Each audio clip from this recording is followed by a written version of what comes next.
Assalamualaikum warahmatullahi wabarakatuh. Apa kabar pemirsa Mubadalah TV dan sahabat Salingers? Anda berada tetap dalam keadaan walafiat ya. Amin ya Allah rabbal alamin. Ya, tentunya kembali lagi bersama saya Nurul Bahrul Ulum dalam program Mubadalah TV Talkshow This is Gender. Apa itu This is Gender? Check it out. Media Mubadalah mempersembahkan sebuah talk show untuk menelusuri jejak pemikiran dan gerakan para tokoh feminis Muslim, Indonesia, dan luar negeri. Dengan menggali pergulatan gender, menemukan benang merah antara perjuangan para tokoh feminis Muslim dengan konsep Mubadalah, menguatkan pengetahuan akan pentingnya sejarah perjalanan para tokoh feminis Muslim bagi generasi mendatang. Bersama host Mubadalah TV, Nurul Bahrul Ulum, dalam program Talk Show This is Gender yang akan disiarkan langsung di YouTube Mubadalah TV. Saksikan segera. Baik, seperti biasanya, This is Gender selalu menghadirkan para tokoh-tokoh feminis Muslim, baik di Indonesia maupun di luar negeri. Baru kali ini mendatangkan tamu yang dari luar negeri. Jadi malam ini sangat istimewa banget. Kita kehadiran seorang tamu yang luar biasa, tokoh feminisme yang lebih sudah dari 20 tahun bergerak isu. Siapa lagi kalau bukan Ibu Rozana dari Sisters in Islam Malaysia. Halo Ibu, assalamualaikum. Waalaikumsalam, apa kabar Nurul? Alhamdulillah baik. Ibu sehat? Alhamdulillah juga di sini. Alhamdulillah. Ya. Lalu cerah ceria dan meneduhkan. Setiap kali melihat aja Ibu nih. Terima kasih. Ibu Nurul, terima kasih. selalu senyum aja. Iya. Pandang-pandang wajahnya Nurul, saya pasti mau senyum sekali. Ibu terima kasih banyak sudah berkenan hadir di Talkshow This is Gender episode 3 kali ini.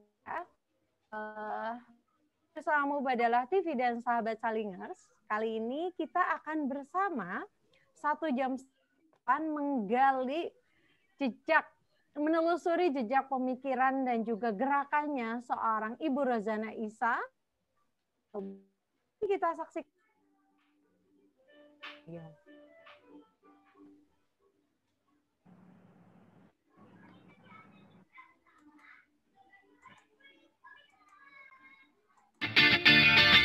This is Gender menghadirkan seorang tokoh perempuan transformatif, Rozana Isa, memimpin Kedirekturan Eksekutif Sisters in Islam dan terlibat dalam gerakan hak-hak perempuan Malaysia sejak 1999.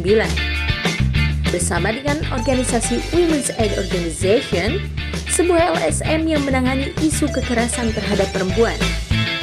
Keterlibatannya di lembaga tersebut membuka mata baginya dalam melihat realitas tantangan-tantangan yang dialami oleh perempuan untuk mendapatkan hak-haknya yang tidak hanya termaktub dalam teks-teks Islam, melainkan juga tersurat dalam Konstitusi Malaysia yang menyatakan bahwa tidak boleh ada diskriminasi dan kekerasan berbasis gender.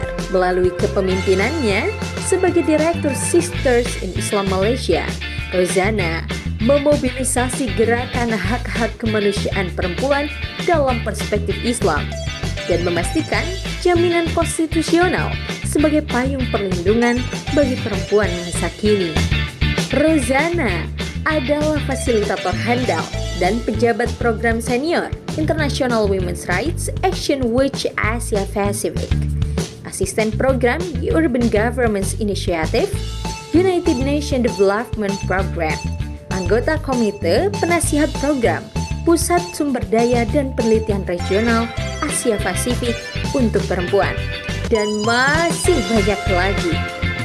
Rozana meyakini dengan terbukanya wacana tersebut yang sekaligus sebagai upaya memperluas ruang diskusi tentang isu kemanusiaan dan ilmu pengetahuan, Hal demikian pun merupakan peran dan jaminan terpenting dalam menghadapi tantangan penegakan hak-hak kemanusiaan perempuan Muslim di Malaysia. Yuk ikuti sosial media Rozana berikut ini. Bersama Mubadalah ID, inspirasi, keadilan, relasi. Ya, itulah sekilas tentang Rozana Isa yang luar biasa ini. Keren banget sih, Ibu. Biasa videonya amat gempak sekali. Wah, syabas. Hebat betul sosial medianya. Tentunya para pemirsa kita akan belajar bersama dari gagasan dan jukanya Isa. Kita ngobrol nih, Bu. Apa sih yang memotivasi Ibu? Itu kan berawal aktif di memperjuangkan hak perempuan itu tahun 1999. Sebetulnya apa yang memotivasi Ibu untuk fokus hingga sekarang sampai lebih dari 20 tahun di perjuangan tersebut? Ada nggak sih pengalaman khusus yang Ibu alami sebagai perempuan yang apakah itu merasa diperlakukan tidak adil atau bagaimana? Terima kasih Nurul atas persoalan itu kerana ini mengimbas bagaimana datang kepada pergerakan perempuan di Malaysia. Jadi sebenarnya keterlibatan saya bukan secara intention ataupun niat mahu untuk memperjuangkan hak perempuan. Tetapi ketika itu saya hanya memikirkan karya saya kerana saya mempunyai ijazah dalam bidang perakantan. Jadi sebenarnya saya datang kepada NGO Women's Aid Organisation pada 1999 kerana mencari kerja. Ya. Jadi niatnya begitu. Tetapi apabila perjuangan Women's Aid Organisation yang khusus untuk kegagalan tangga. Jadi dari pertama kali saya kaki interview untuk position itu, saya amat tertarik sekali. Ini sebenarnya adalah yang secara tiba-tiba saya mula mempersoalkan kenapa terjadinya keganasan rumah tangga. Tapi sebelum itu, adakah saya pernah mengalami peristiwa atau pengalaman tidak adilan? Terus terang, saya ingin nyatakan saya mempunyai pengalaman, tetapi tidak, saya rasa ketidakadilan yang saya rasa itu adalah relasi di dalam keluarga.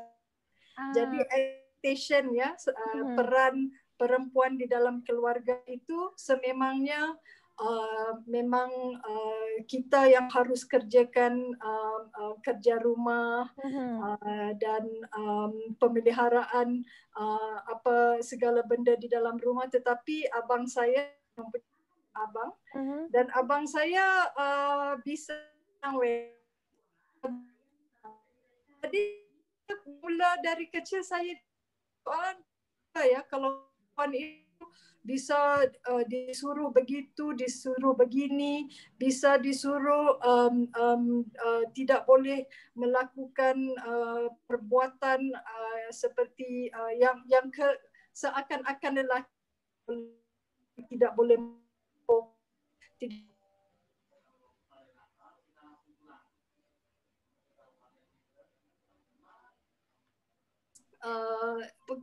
tidak boleh bebas.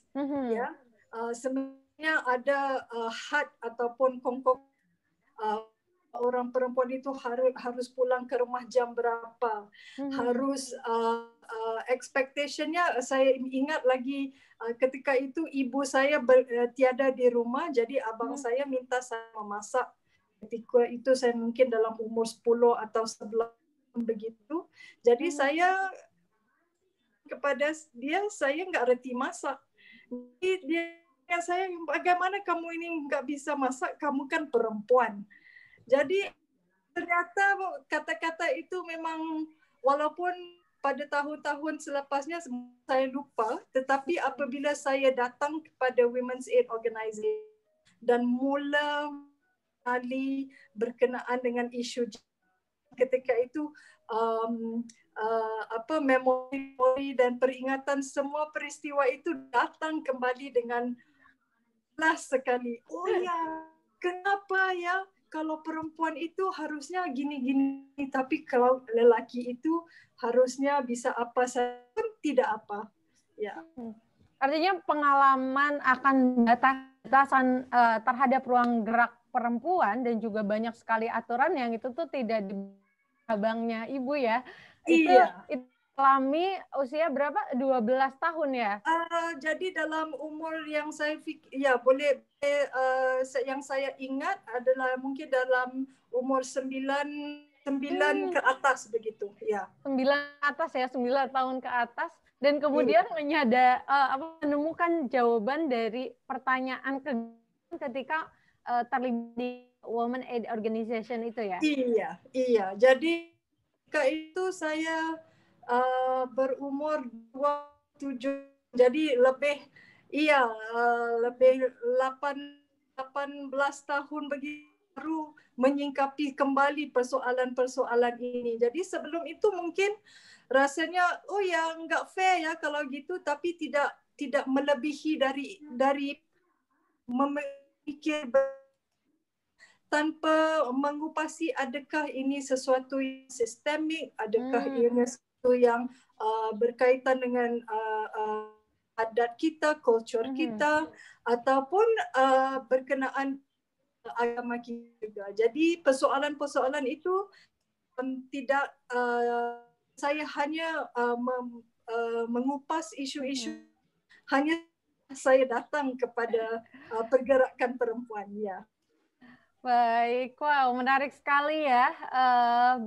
Tahun 1999 itu ya. Ini ya, sudah hampir 21 tahun ya, Bu ya? 21 tahun. Wow. Ya. Berarti Ibu pertama kali bersentuhan dengan gender dan feminisme secara teoritis gitu, itu di organisasi Women's Aid Organization itu ya? Saya rasa sebelum itu memang kalau terasa dengan ini bukan adil atau adil, sebagai perempuan kan kita juga telah diajar, pengalaman saya lah, diajar supaya untuk menerima bahawa itulah keadaannya. Kita tidak bisa persoal, kita tidak bisa upaya untuk mengubah. Dan selalunya ungkapan seperti this is a man's world. Jadi begitu penerima, kamu harus terima ini, kamu tidak boleh kamu tidak mempunyai upaya untuk mengubah keadaan ini kerana itulah yang dalam secara sosial dalam masyarakat kita, ya. Dan juga dilanggengkan oleh tafsiran agama ya. Ya. Pertama kali nih yang paling diingat dari kegiatan atau baik kegiatan maupun buku yang Ibu saat itu pertama kali itu apa sih? Gender. Saya sebenarnya itu bila saya melihat kepada isu keganasan rumah tangga, saya mengikut perbahasan di dalam organisasi dan sebagainya. Tetapi salah satu perkara yang saya tidak dapat, tidak puas hati untuk mendengarnya ialah kita kaitkan dengan agama bagaimana? Ya, bolehkah kita mempersoalkannya? Ya, jadi ketika itu pengarah eksekutif WAO mengatakan saya untuk menyertai studi yang diselenggarakan oleh Sisters in Islam. Jadi saya pun, apa ini Sisters in Islam? Jadi saya sebenarnya sudah pernah berjumpa dengan Sisters in Islam beberapa kali, tetapi cuma meeting ataupun di dalam conference, dan mendengar Ibu Zainal Anwar bercakap itu, wah hebat ini. Dan pertama kali juga saya berjumpa dengan salah seorang ahli Sisters in Islam. Sebenarnya menggoncangkan fikiran saya buat pertama kali apabila dia menjadi saya, tahu enggak bahawa Hawa itu bukan dibikin dari rusuk Nabi Adam. Dan ketika itu saya, astagfirullahalazim, apa yang dibincang di sini? Jadi begitu saya bertanya kepada dia, jadi apakah cerita sebenarnya dan bagaimana kita mendapat pemahaman sebegini bahawa Hawa telah dijadikan dari tulang rusuk Nabi Adam. Jadi ketika itu adalah salah satu pertama saya berdepan dengan Sisters in Islam dan ahli Sisters in Islam.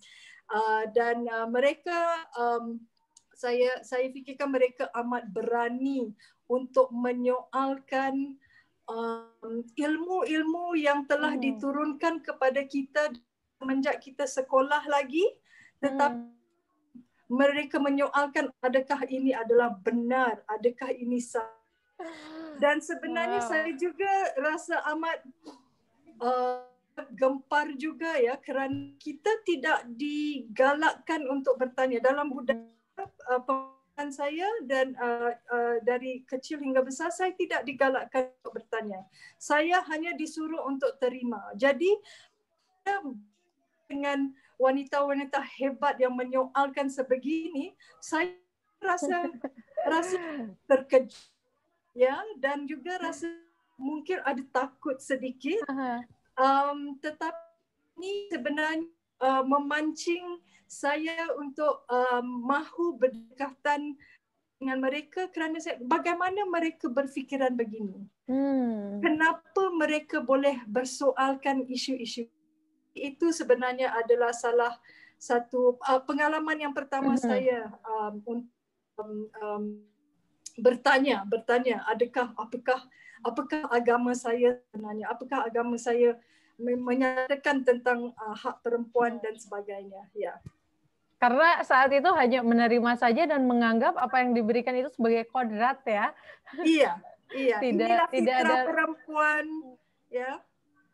Diterima saja, jangan dipersoalkan. Jadi kalau melihat kepada perempuan yang mengalami pengalaman yang sakit, yang seksa disebabkan ketidakadilan itu, selalunya diberi, itulah lumrah hidup yang kita harus terima, dan sebagai perempuan kita harus sabar. Paruh dari itu di syurga akan lebih terjamin. Jadi kalau kita melawan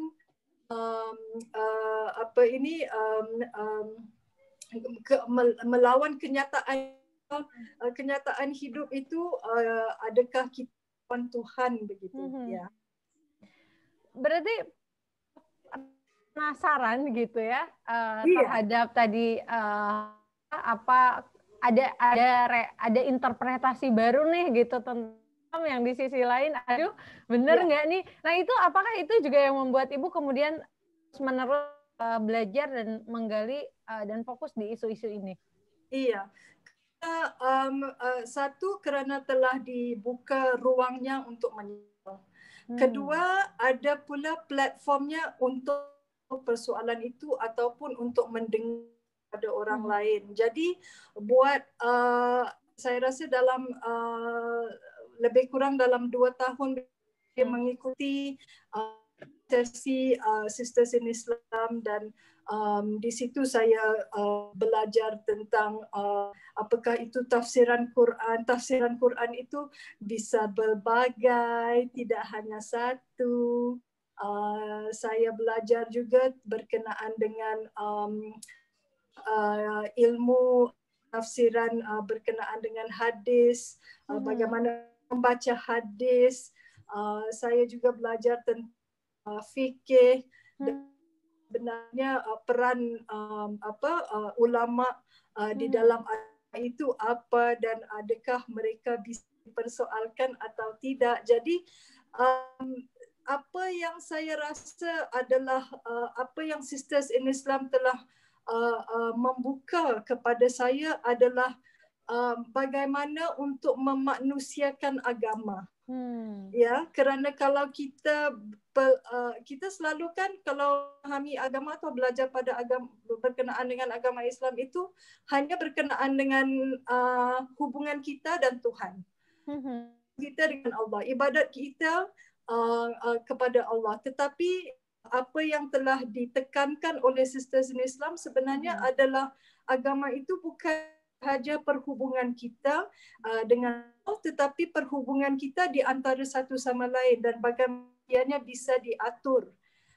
Dan teks-teks agama sebenarnya mungkin ada sebagai panduan bagaimana kita boleh mengatur relasi antara satu sama lain. Tetapi interpretasi ataupun tafsiran itu juga memainkan peranan yang besar bagaimana kita menentukan relasi dan hubungan kita antara satu sama lain. Artinya agama tidak sekadar ritualitas saja ya, ritual saja ya. Bagaimana bisa membumi dan terhadap persoalan realitas sosial, begitu ya Bu ya? Iya. Baik, wow. Jarak nih, sama di Women's Aid Organization, habis itu berapa lama tuh jaraknya sampai ketemu Sisters in Islam? Dalam tahun yang sama dalam tahun yang sama saya dikenalkan untuk mengikuti studi sesi Sisters in Islam. Dan apa yang saya rasa lebih kurang dalam 2 tahun begitulah saya mengikuti aktiviti dan juga berkenalan. Jadi di Sisters in Islam ini ketika itu orangnya nggak ramai ya.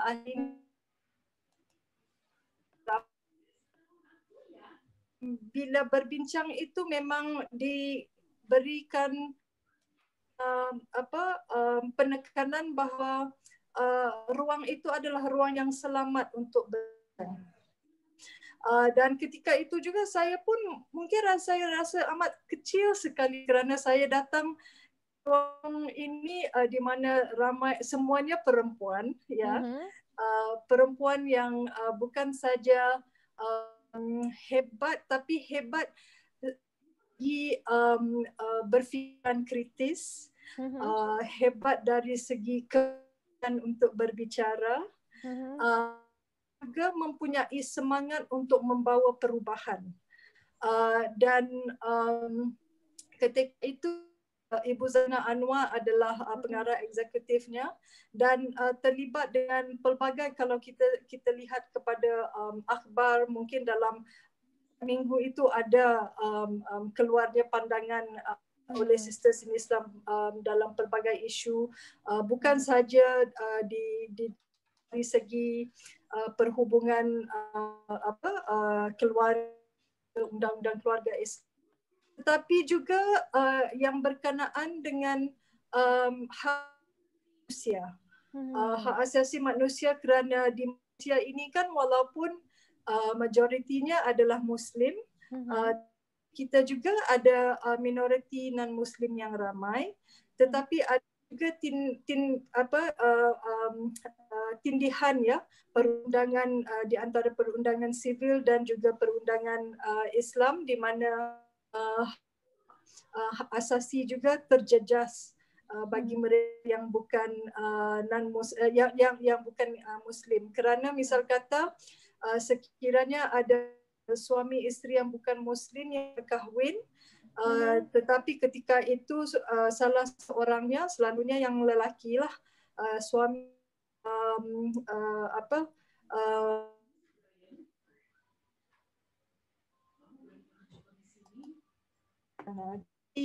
asasi mereka itu memang tidak terjamin.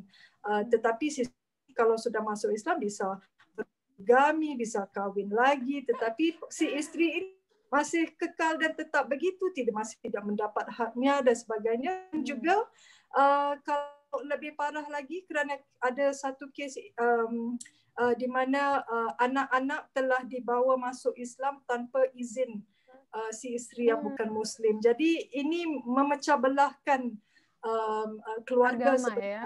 Ya, dan Islam itu mendapat nama yang buruk kerana dalam kehakiman dalam undang-undang Islam itu semestinya kepada Muslim dan non-Muslim itu sememangnya tidak mempunyai hak di bawah perundangan Islam.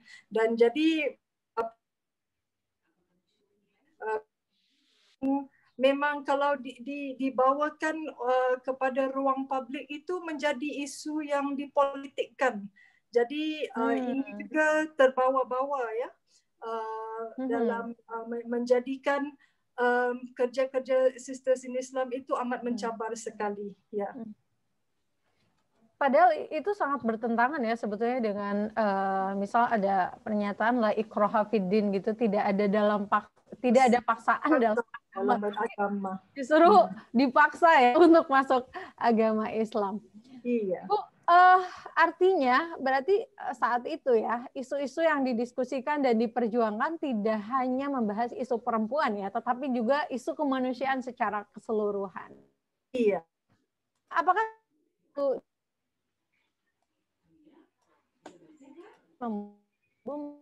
membangunnya?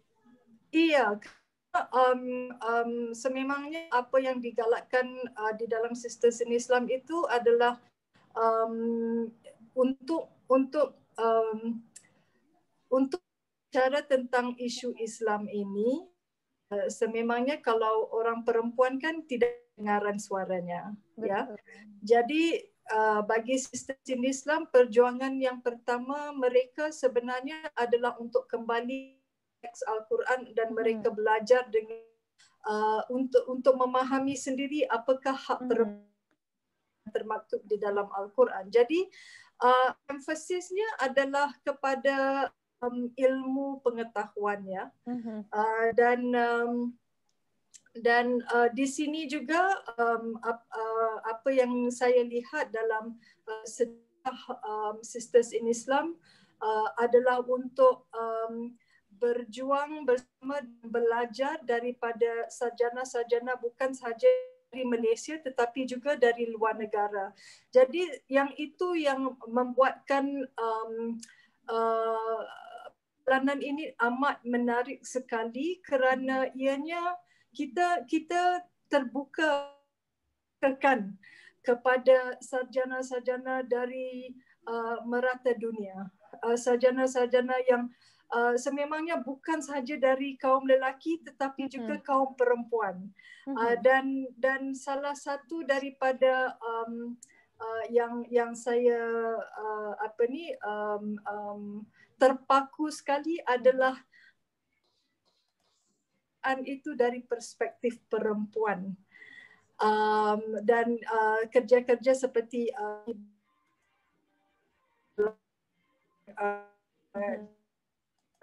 Sisters in Islam sebenarnya. Ini adalah sesuatu yang saya rasa amat ya, kerana kita digalakkan untuk memegang kitab itu sendiri dan memahami kitab itu sendiri dan juga bersama-sama dengan orang lain. Jadi bukan sekadar untuk mendengar seorang penceramah yang misal kata kita tidak rapat gitu ya. Tetapi Sisters in Islam sebenarnya membuka ruang supaya ada interaksinya di antara kita sebagai biasa dengan tokoh dan sarjana-sarjana yang hebat yang bisa yang penuh dengan ilmu dan mereka juga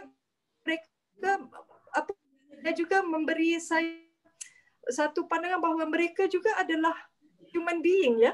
Mereka itu bukan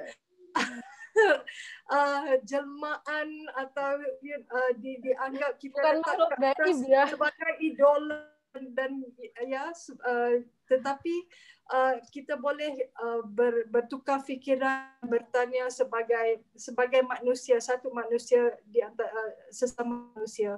Jadi peluang dan platform yang diberikan oleh Islam juga adalah satu yang orang ialah bagaimana kita mendapat dan pelajari ilmu-ilmu tersebut, tetapi apa yang lebih penting ialah bagaimana kita juga mempunyai peranan untuk menyalurkan ilmu-ilmu ini kepada orang ramai dengan cara yang lebih santai, yang lebih mesra kepada orang awam dan sebagainya.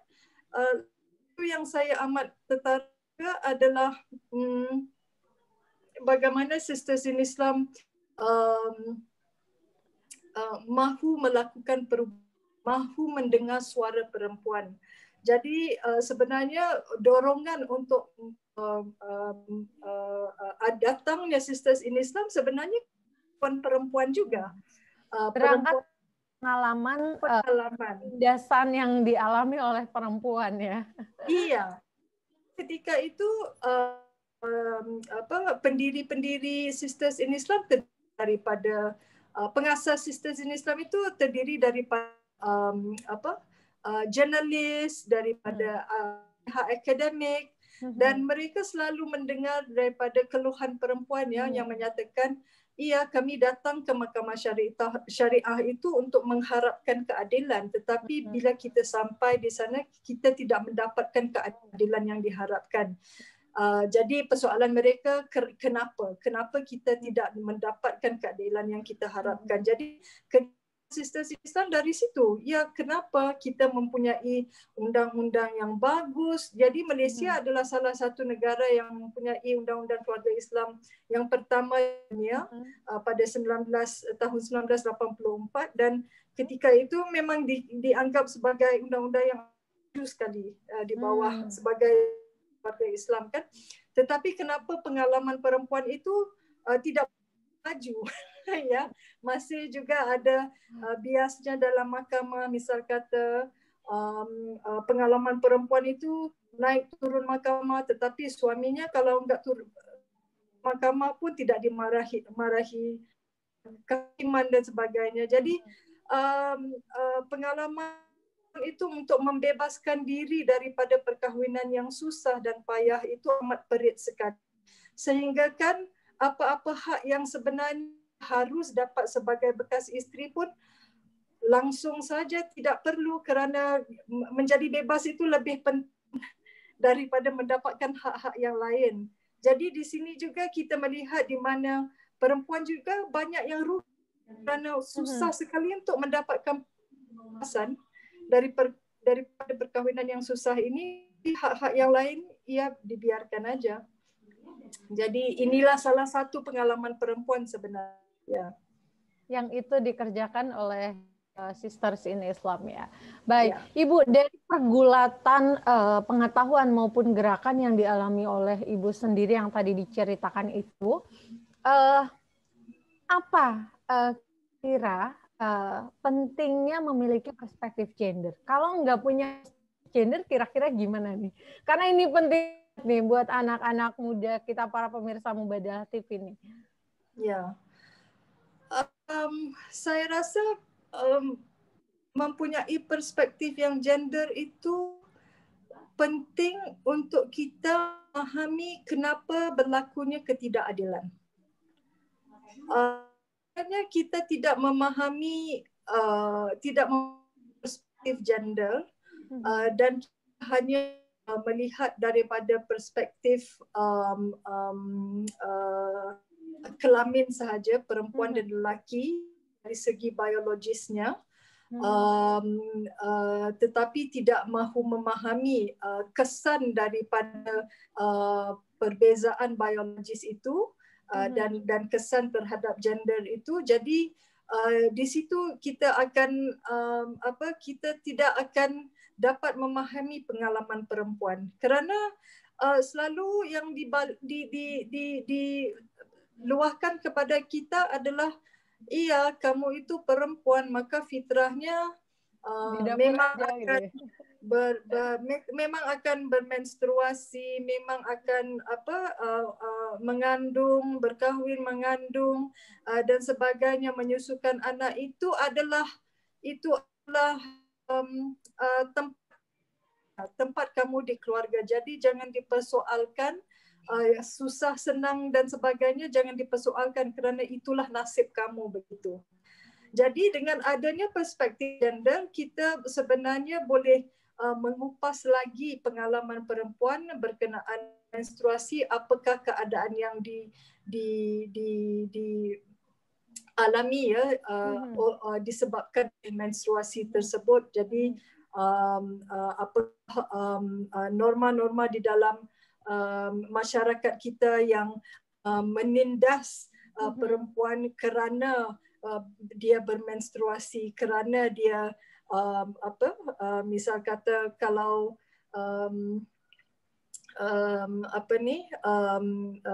mengandung dan melahirkan dan sebagainya, itu sekiranya suami kalau tidak memahami keadaan kita, biologis kita, jadi yang selainnya memang tidak akan nampak. Jadi kalau kita untuk memahami biologis, tetapi lebih penting untuk kita memahami daripada pengalaman biologis itu dan kesan ke atas isu gender keseluruhannya. Jadi saya nampak ya, sebenarnya memang ada resistance untuk memahami kepentingan gender, ya. Memang kerana saya rasa di salah satu perspektif berkenaan dengan gender ialah menempatkan pengalaman perempuan supaya masyarakat menyadari apakah peranan perempuan dan kesan terhadap misal kata pengalaman diskriminasi yang dialami dan sebagainya, kita ketengahkan di masyarakat. Kalau kita tidak ketengahkan pengalaman gender ini, maka hilang dan tidak kelihatan, dan selama-lamanya ketidakadilan akan dialami oleh perempuan. Baik, ini penting banget loh bagi para pemirsa Mubadalah TV dan sahabat Salingers belajar dari Ibu Rozana, bahwa kalau kita nggak punya perspektif gender, kita melihat dan menganalisis ada dan tidak adanya ketidakadilan terhadap perempuan, begitu ya Bu. Nggak hanya itu, tadi yang perlu dicatat adalah dengan kita memiliki perspektif keadilan gender, kita bisa memastikan hukum, regulasi, dan perilaku apapun itu dengan mempertimbangkan pengalaman biologis dan sosiologis perempuan, begitu ya Bu. Ya. Ibu, ngomong-ngomong nih, dalam mengemban misi kesetaraan dan keadilan gender dalam perjuangan hak kemanusiaan yang dilakukan Ibu nih, aktivitas utama Ibu dalam mempraktekkan ini semua apa aja nih, selain atau diceritain lagi sedikit lagi tentang sosialnya mungkin di Sisters in Islam ya. Dan Ibu boleh cerita juga gimana mempraktekkan itu di keluarga, mungkin sama relasi sama anak, sama suami, atau sama saudara-saudara. Ya, kalau kita bicara dulu tentang kerja-kerja di Sisters in Islam dan NGO-NGO yang lain, itu semestinya yang pertama sekali ialah untuk memberi ruang kepada suara perempuan. Ya, jadi program-program untuk mendekati dengan perempuan, pengalaman perempuan, dan bagaimana untuk membangkitkan ya suara-suara mereka dan pengalaman mereka di ruang umum, di ruang awam, dan juga apakah perubahan yang mereka mahu lihat dan apakah perubahan yang mereka mampu lakukan di dalam di ruang lingkungan mereka sendiri untuk supaya memastikan supaya ketidakadilan itu tidak langsung berterusan.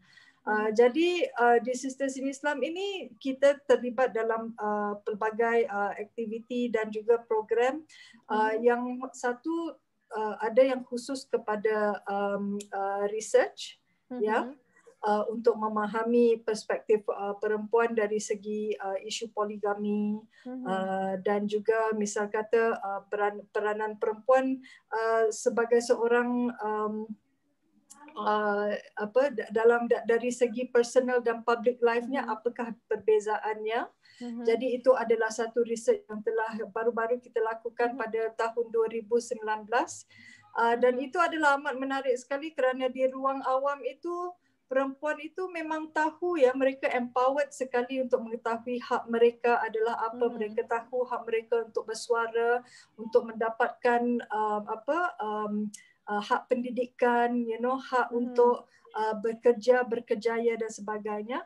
Tetapi bila berbicara tentang hak di ruang personal pula, mereka dapat melihat perbezaan di mana mereka lebih diam. Dan ini juga disebabkan oleh pengaruh keluarga juga, untuk tidak, seperti saya tadi, jangan banyak soal, terima saja, dan bagaimana kita mendapat akses untuk mempelajari agama dengan dalam keadaan yang lebih terbuka, ya, dengan lebih kritis juga, ya. Kita juga terlibat di dalam outreach untuk berdampingan dengan anak-anak muda, berdampingan dengan ibu-ibu tunggal dan pengalaman mereka. Kita juga terlibat dalam advokasi untuk reformasi undang-undang dan dasar, ya, kebijakan begitu. Dan juga apa yang penting seperti apa yang Nurul lakukan sekarang ini untuk menyebarkan, ya, idea-idea ini melalui social media, ya. Jadi membuka ruang untuk berbincang tentang Islam dan hak wanita dan sebagainya. Jadi memang banyak, ya, kita punya kerja sebenarnya. Jadi saya it's very exciting, ya, very exciting work. Dan amat menarik sekali, tetapi kerja ini juga tidak bagaimana, bukan semuanya enak selalu, ya, kerana ramai tantangan, ya. Ya, banyak tantangannya, kerana ramai yang mungkin tidak senang, ya, kerana ini berkaitan dengan gender dan analisisnya juga, kerana orang perempuan yang berbicara tentang agama. Apalagi kalau dilihat kepada dari segi adakah sisters in Islam ini orang-orangnya bisa berbahasa Arab begitu, ataupun adakah mereka tahfiz, sudah menghafal Quran begitu, ataupun mereka sudah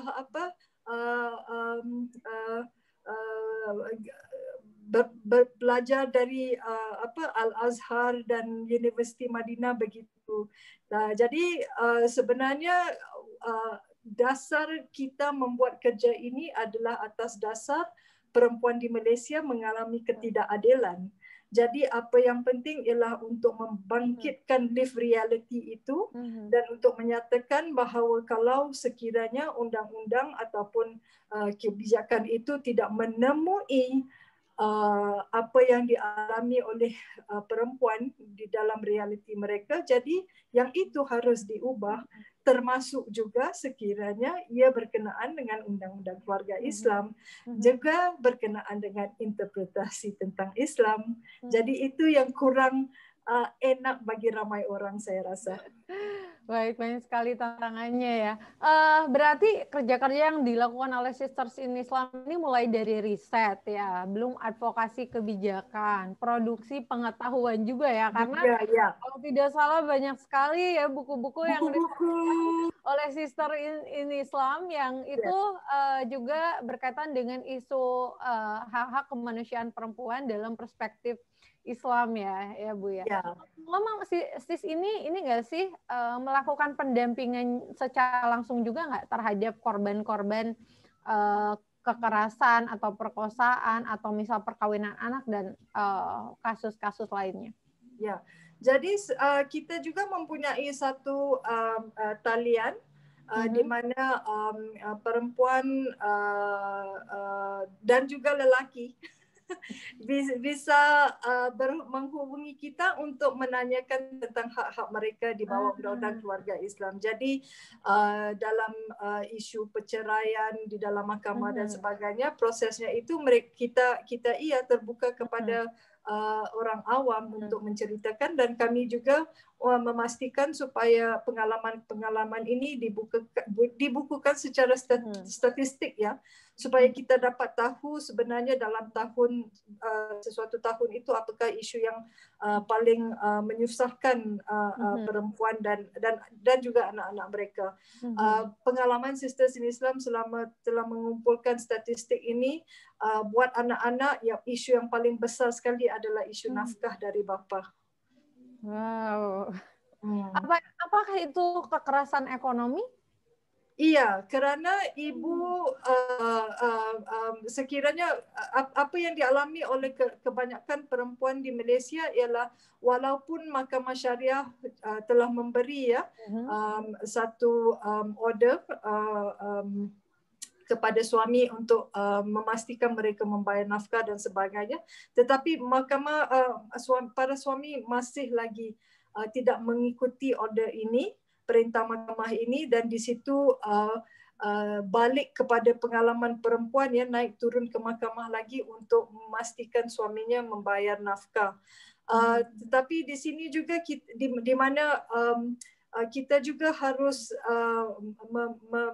membesarkan lagi naratif ya tentang kalau suami atau si suami atau si ayah itu tidak membayar nafkah, itu adalah sesuatu yang jelek, ya. Itu adalah sesuatu yang tidak seharusnya diterima dengan senang oleh sesiapa pun. Tetapi saya rasa isu ini masih lagi harus diperjuangkan dengan lebih dipertingkatkan lagi perjuangannya, kerana ada tentangan dari segi struktur ya, untuk memastikan si suami membayar nafkah. Mungkin ada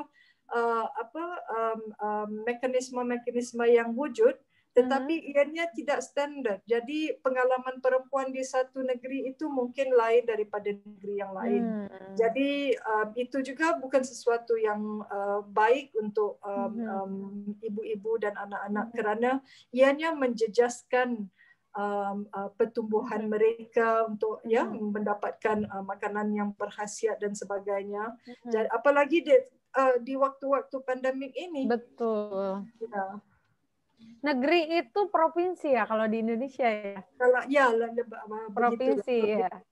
Di bawah negara ya? Ya. Hierarkinya. Baik. Wow. Berarti ini luar biasa ya, kerja-kerja Sisters in Islam ini. Berarti pendampingan korban, advokasi kebijakan, riset, juga dakwah, baik secara daring maupun secara luring. Semoga Sisters in Islam terus diberikan energi, kekuatan, keberkahan, dan memberikan ini ya, rahmah kepada siapapun yang mengalami ketidakadilan. Terima kasih. Baik, kalau Ibu sendiri di mempraktekkan keadilan gender di peran-peran rumah tangga gimana? Ya, itu adalah satu yang cukup mencabar sekali ya. Saya mempunyai anak lelaki 3 orang, anak perempuan 1 orang. Jadi dari kecil saya telah ya kadang-kadang kalau nonton ataupun saya pergi kerja dan meluahkan perasaan saya berkenaan dengan pengalaman saya di kantor dan pengalaman perempuan yang lain dan sebagainya. Jadi mereka pernah mendengar dan mengerti. Jadi apa yang saya tekankan waktu ini adalah sekiranya kalau mahu berumah tangga itu harus sedia melengkapi diri sendiri dahulu sebagai seorang manusia sebelum mendampingi orang lain dan sharing ya kehidupan dengan orang lain. Kerana saya punya pengalaman saya ialah ketika saya menjadi seorang remaja dan sebagainya, persoalan perkahwinan itu adalah satu yang social expectation ya. Masyarakat dan keluarga itu adalah satu yang tidak dipersoalkan. Malah sekiranya kalau ada perempuan yang tidak berkahwin itu adalah satu anomali gitu, yang sesuatu yang luar biasa begitu ya.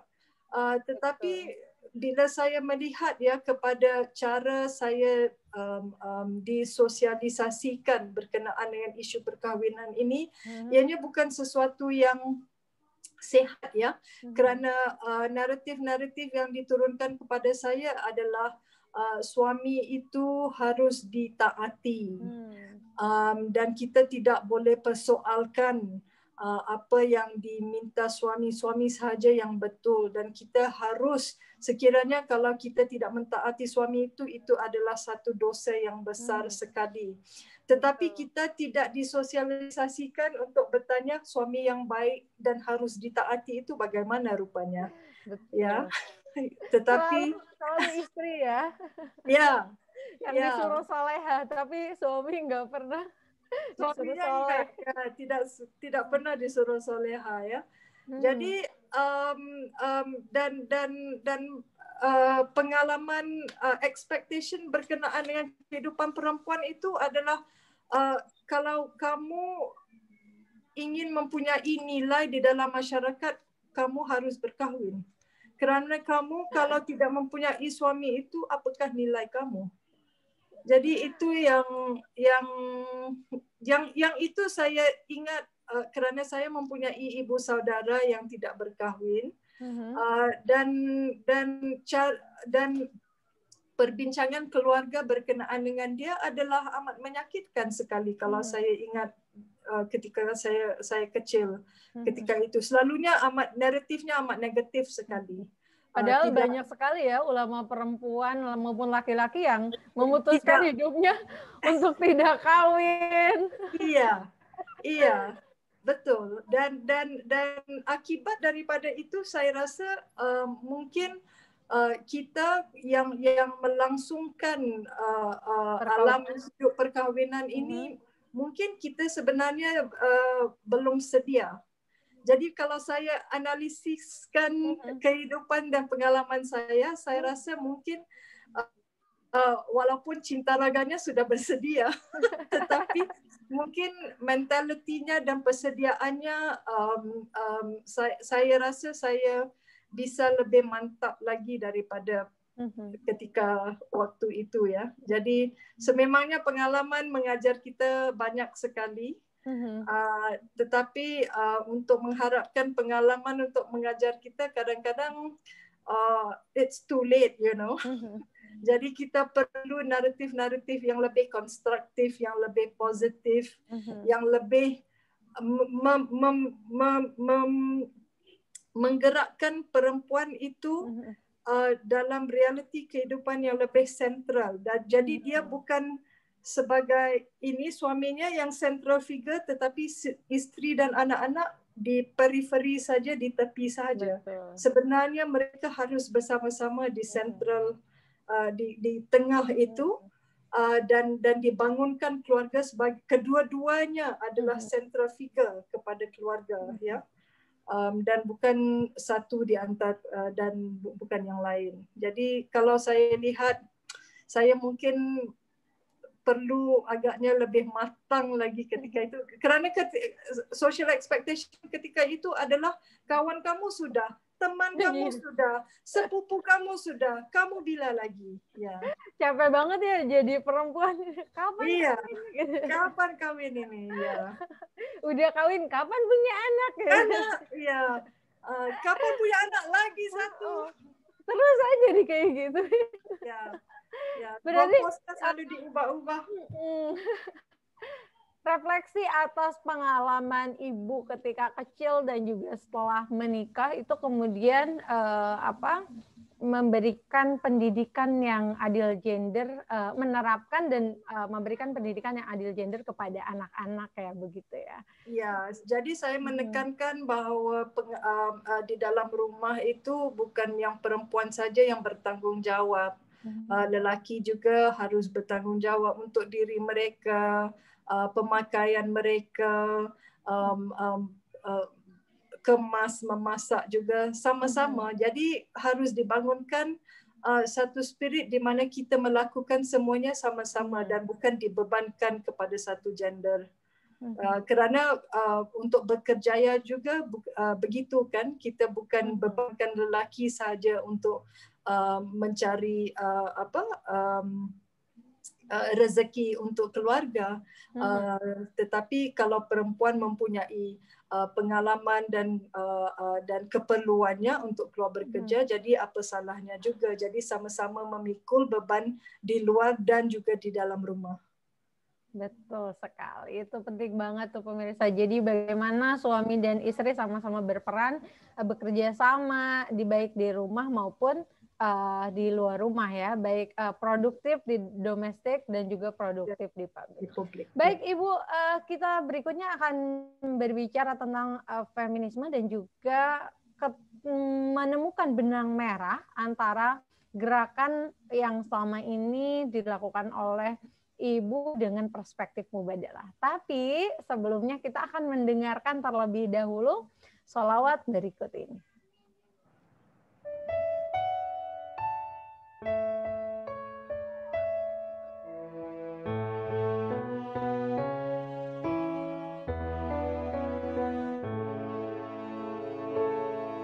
Sholli wa sallim iman ala ahmadai wal ali wal ashabi man qad wahada huwa khalaqahuma min nafsin wahidah fabatha minhuma rijalan wa nisaa.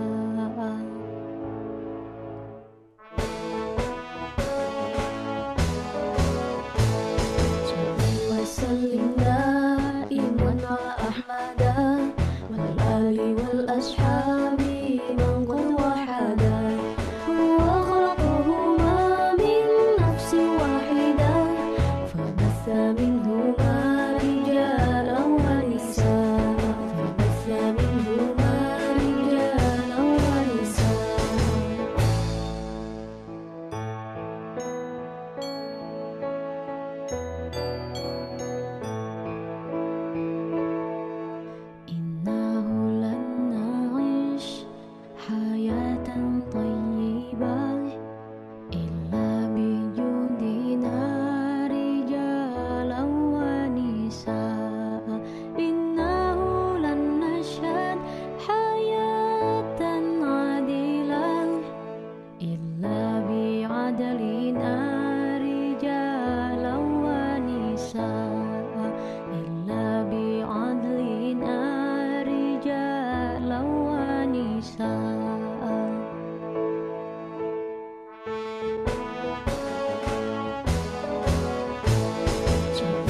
Sallim daiman ala ahmada wal ali wal ashabi man qad wahada huwa khalaqahuma min nafsin wahidah fabatha minhuma rijalan wa nisaa fabatha minhuma rijalan wa nisaa.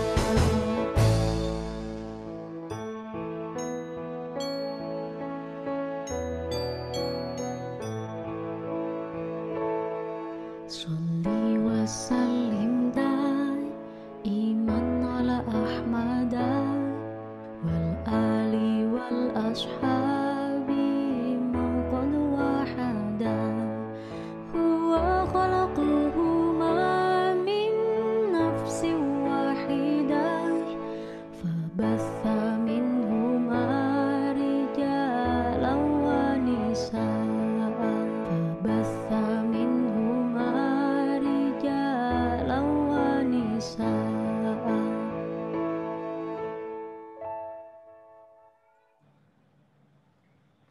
masih bersama Ibu Rozana Isa, Direktur Eksekutif Sisters in Islam Malaysia. Baik, Ibu nih waktu dulu nih ketika bukan pertama kali, ketika Ibu kemudian kan awalnya kaget nih, wah ini bener nggak ya gitu, Islam itu bisa terbuka, bisa direinterpretasi lagi, kemudian memihak terhadap pengalaman perempuan yang selama ini hanya nurut, menganggap ruang domestik sebagai kodrat dan stereotip lainnya. Nah, saat itu apa perasaan Ibu kemudian setelah itu dan berproses ya dengan diskusi, dengan gerakan dan juga dengan Sisters in Islam, apa sih? Apakah merasa bahwa Islam itu menjadi semakin indah atau justru masih tetap takut atau bagaimana? Oke, ya pertanyaan yang baik sekali. Saya rasa apa yang saya bila saya mula berani untuk bertanya dan bersoal ya berkenaan dengan tempat perempuan di dalam agama ini, saya sebenarnya merasa lebih tenang, lebih terbuka dan juga lebih ingin memahami sifat Allah itu adalah yang maha berkuasa. Jadi sekiranya kalau saya menyoal ini sebagai seorang hamba itu, ia tidak menggoncangkan dan tidak menarik apa-apa daripada keesaan Allah sebenarnya. Kerana Allah itu ya maha kuasa dan maha esa. Jadi itu yang membuatkan perasaan saya yang menjadi lebih tenang dan juga lebih mahu lebih berani sebenarnya untuk bukan saja lebih berani, mungkin berani itu kemudian, tetapi lebih yakin bahawa perjuangan yang ini sebenarnya adalah perjuangan yang benar. Ya. Artinya kalau kita sebut ini bagian dari perjuangan feminis ya, karena feminis sendiri kan lahir dari adanya banyak ketidakadilan dan juga penindasan yang dialami oleh perempuan. Artinya ada kesinambungan, ada sinergitas antara apa yang diperjuangkan oleh para feminis dalam hal ini misal Sisters in Islam itu sendiri dengan nilai-nilai Islam, begitu ya? Iya, kerana apa yang menarik ini bukan dari pengalaman saya sendiri, tetapi pengalaman pengasas Sisters in Islam yang lebih awalnya. Kerana naratif yang diperjuangkan oleh para feminis ketika itu adalah agama itu adalah satu tindasan terhadap perempuan. Ya, agama menindas perempuan. Jadi tidak bisa untuk mendapat keadilan daripada agama begitu. Tetapi Sisters in Islam datang daripada perspektif bahawa sekiranya kita mempunyai keimanan dan kepercayaan dan keyakinan bahawa Tuhan itu adil, Allah itu maha adil. Jadi agama Islam itu harus adil buat perempuan. Jadi itu adalah perbezaan daripada ketika itu apa yang dinamakan sebagai secular feminist, dan juga titik-titiknya saya rasa Islamic feminist itu ataupun Muslim feminist itu berkembang ya, kerana kita datang perspektif kita sebenarnya daripada keimanan kita kepada Allah dan kepada keyakinan kita bahawa teks-teks Al-Quran dan sebagainya itu memberi dan menjamin bahawa di antara perempuan dan lelaki itu adalah kesaksamaan dan keadilan di antara duanya. Jadi perjuangan Sisters in Islam lokasinya adalah lain daripada feminis yang lain di sebelumnya. Ya. Betul, memang kita tidak bisa memungkiri ya Bu ya bahwa tafsir agama baik itu Al-Quran maupun hadis atau pernyataan ulama menjadi salah satu faktor yang melanggengkan dan melembagakan ketidakadilan gender. Tapi sebetulnya bukan hadis dan Qurannya itu sendiri, tapi tafsirnya ya. Sehingga Sisters in Islam di Malaysia dalam hal ini hadir juga sebagai salah satu gerakan feminis Muslim di sana yang melakukan reinterpretasi atas teks-teks agama yang selama ini dianggap tidak adil, tetapi dikembalikan kepada jangkar keadilan ya, sehingga perempuan dan siapapun yang mengalami ketertindasan mereka merasa menemukan ruang dalam agama itu sendiri ya. Iya. Baik. Jadi, Bu. Ya, teruskan. Kita akan masuk ke mubadalah nih, karena mubadalah adalah salah satu, kalau di Indonesia sendiri ya, mubadalah paling tidak 3 tahun terakhir menjadi salah satu perspektif dan juga gerakan yang sangat seksi, bahkan yang sangat seksi, menjadi alternatif bagaimana membangun narasi-narasi Islam yang adil dan juga narasinya alternatif ya, jadi bukan counter lagi tapi sudah alternatif dan cenderung bisa diterima oleh banyak orang. Nah, ngomong-ngomong nih, kapan pertama kali Ibu kenal mubadalah? Iya, saya rasa pertama sekali saya mendengar berkenaan dengan mubadalah ini dari Kiai Fakihuddin Abdul Qadir. Ya, jadi dalam perbincangan berkenaan dengan kalau tidak silap saya berkenaan dengan hadis ya, dan bagaimana persoalannya kenapa selalu terdapat banyak hadis yang tidak rahmah dan tidak mesra kepada perempuan, banyak hadis yang menindaskan perempuan dan sebagainya. Jadi salah satu daripada konteks kalau kita lihat kepada perbincangan dan diskusi dan sebagainya, ada yang mahu menyatakan bahawa kita menolak aja hadis terus.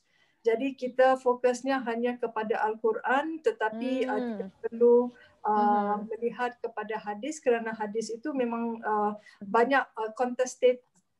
Dianggap misoginis ya. Iya. Jadi tetapi apa yang kita tidak bisa juga menafikan bahawa terdapat juga banyak hadis dan sunnah yang juga mesra kepada perempuan. Kerana kalau kita melihat kepada kehidupan Rasulullah SAW itu banyak contohnya terhadap perempuan sebenarnya adalah mesra perempuan juga, terutama sekali kalau dalam isu monogami bersama dengan Siti Khadijah selama 25 tahun, juga berkenaan dengan isu domestic violence atau kekerasan rumah tangga, kerana Rasulullah tidak pernah menaikkan tangannya kepada mana-mana satu pun istrinya.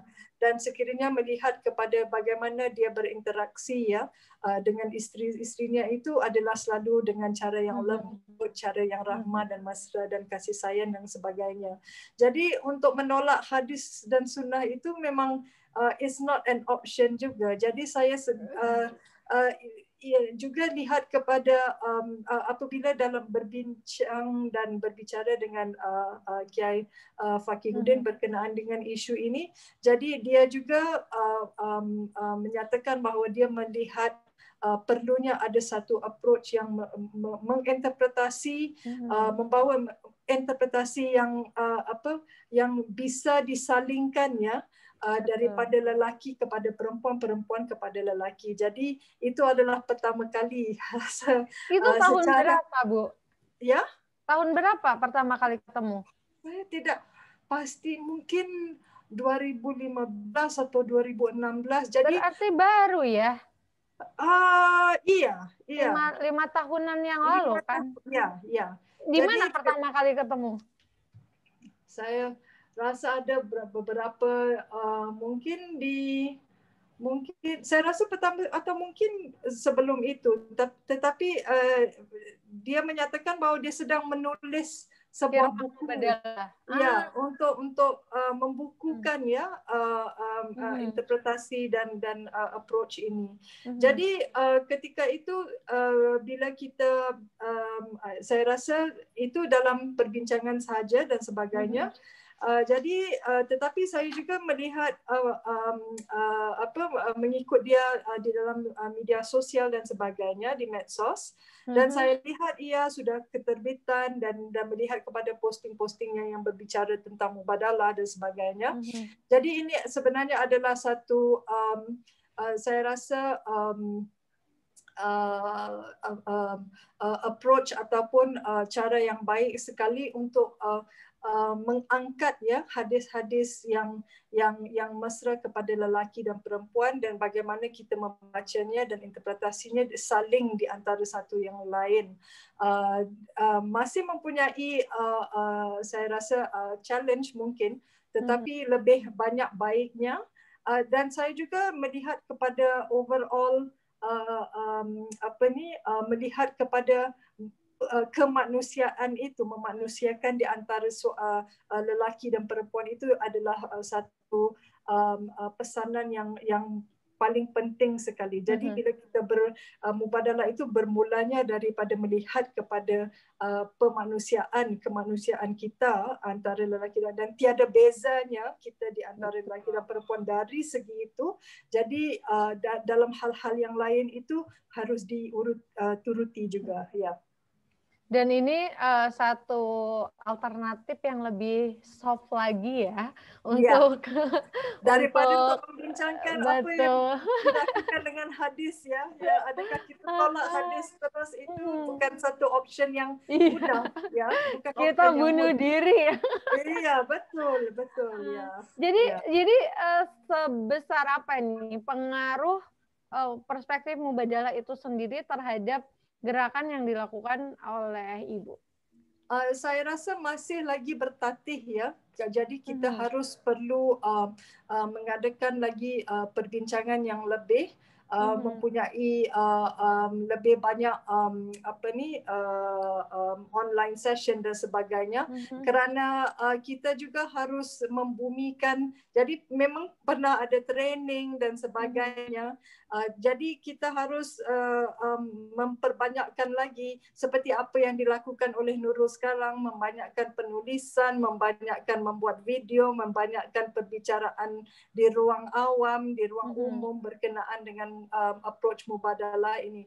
Tetapi apa yang penting yang pertama sekali program yang dilakukan yang kita bila mahu membawa mubadalah itu ke Malaysia bersama dengan Kiai Fakihuddin adalah untuk membukakan mereka yang mempunyai latar belakang studi Islam dan sebagainya, membuka ruang mereka dulu. Jadi sekiranya mereka yang memahami dulu, jadi insya-Allah sekiranya ada tentangan, ada yang boleh mereka boleh bersuara berkenaan dengan mubadalah cara-cara mubadalah tersebut. Kerana sekiranya kita yang membawakan tanpa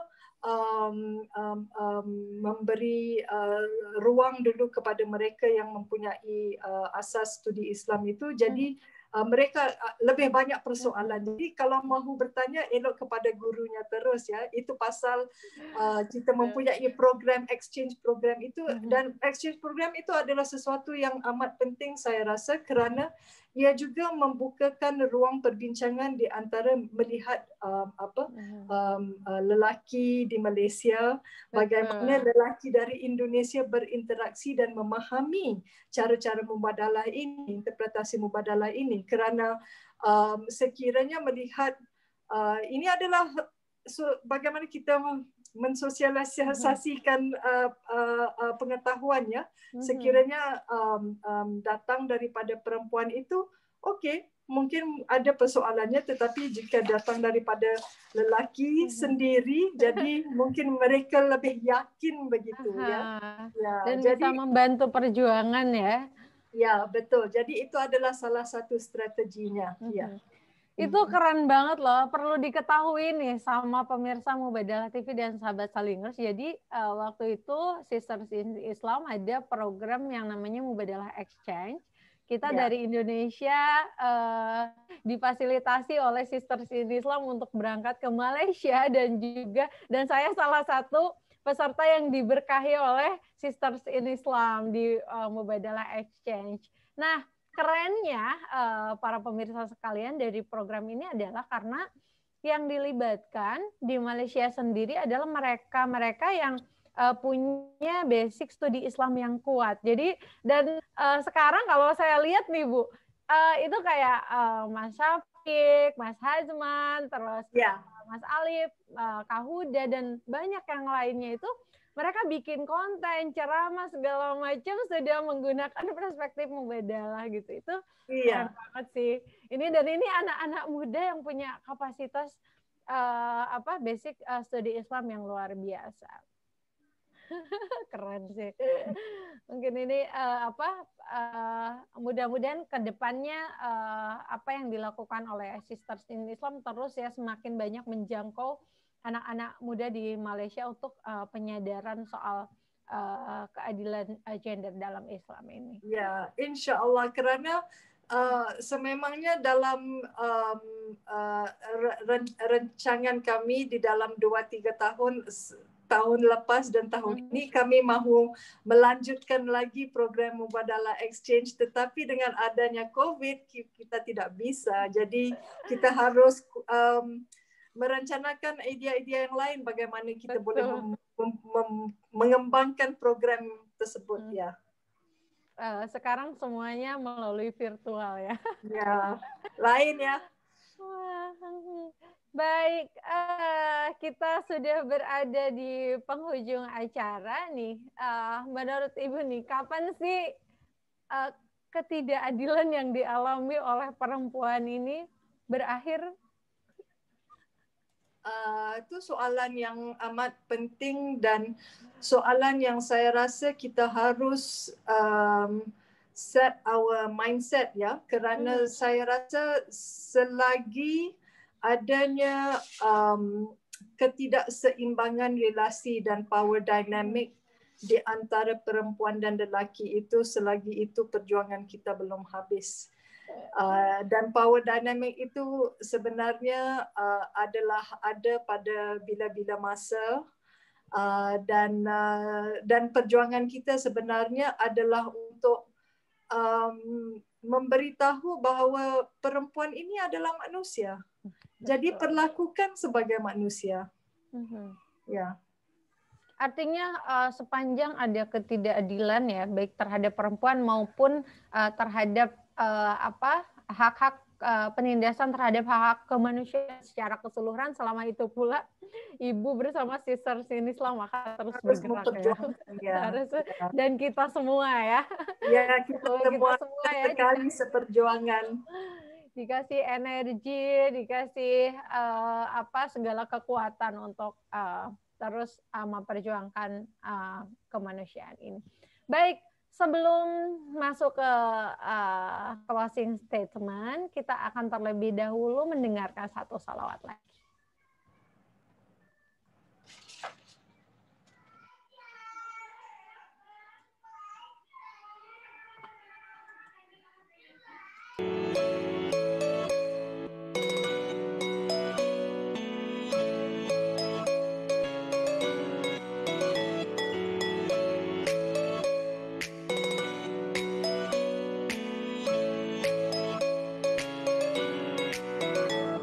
صلي وسلم دائما على أحمد والآل والأصحاب من قد وحدا هو خلقهما من نفس واحدة وبث منهما رجالا ونساء صلي وسلم دائما على أحمد والآل والأصحاب من قد وحدا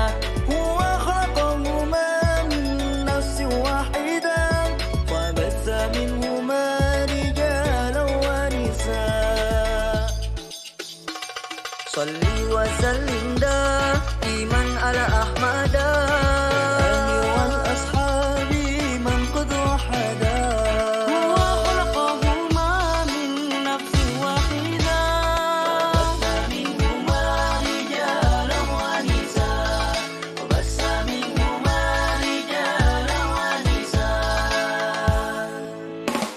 صلي وسلم دائما على أحمد والآل والأصحاب من قد وحدا هو خلقهما من نفس واحدة وبث منهما رجالا ونساء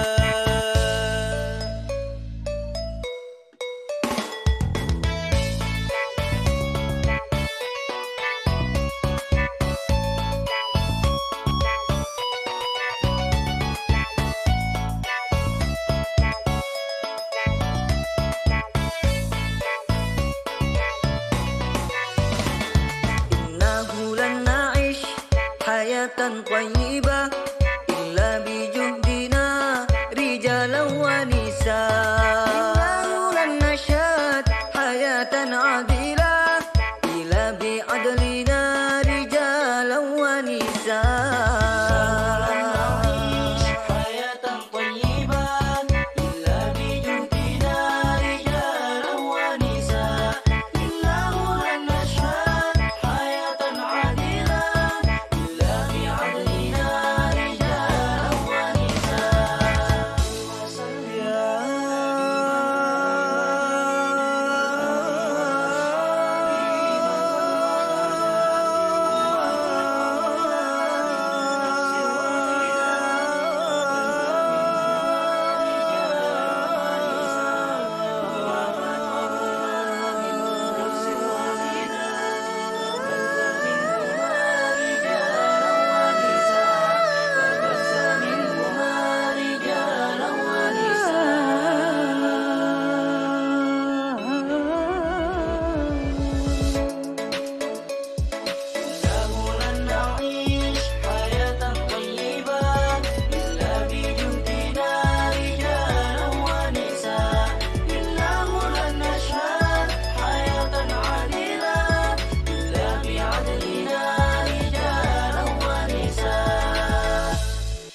Masih bersama Ibu Rozana Isa dalam Talk Show This is Gender. Baik, Ibu berikan closing statement-nya di akhir acara ini, pesan untuk anak-anak muda kita.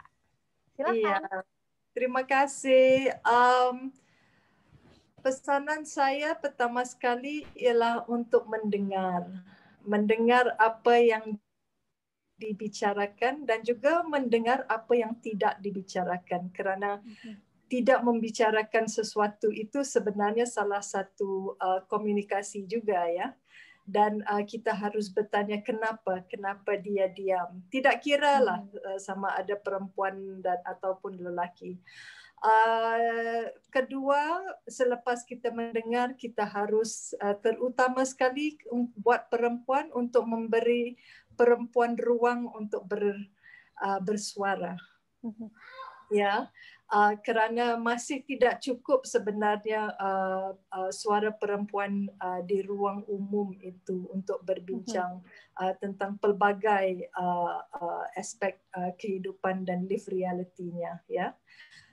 Dan ketiga sekali untuk melihat perempuan sebagai manusia seperti yang saya telah nyatakan sebelum ini, dan jangan takut sekiranya perempuan itu memimpin.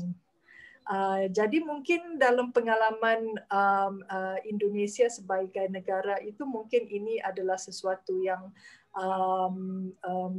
kerana Indonesia pernah mempunyai presiden, ya, perempuan sebagai presiden dan sebagainya, tetapi itu mungkin di ruang-ruang yang tidak dekat dengan kita. Jadi saya melihat kepada ruang-ruang di dekat dengan kita, sekiranya seorang perempuan itu memimpin, jangan ditakuti, tetapi diberi ruang kepadanya dan mendengar dan biar dia bersuara. Ya. Baik, itu penting banget pesan terakhir di program Talk Show This is Gender ini dari Ibu Rozana Isa. Dengarkanlah pengalaman perempuan, berikan ruang untuk perempuan bersuara, karena satu suara perempuan akan mengubah dunia ya. Dan juga yang terakhir, beranilah untuk menjadi seorang pemimpin bagi perempuan, baik untuk dirinya sendiri, keluarga, masyarakat, negara, maupun bangsa. Baik, terima kasih banyak Ibu sudah hadir di Talkshow This is Gender ini. Terima kasih atas jemputannya. Saya rasa amat besar hati sekali. Sama-sama, ini sangat berharga banget dan bangga banget bisa menghadirkan Ibu di sini jauh-jauh dari Malaysia ya ke Indonesia melalui virtual. Sekali lagi terima kasih.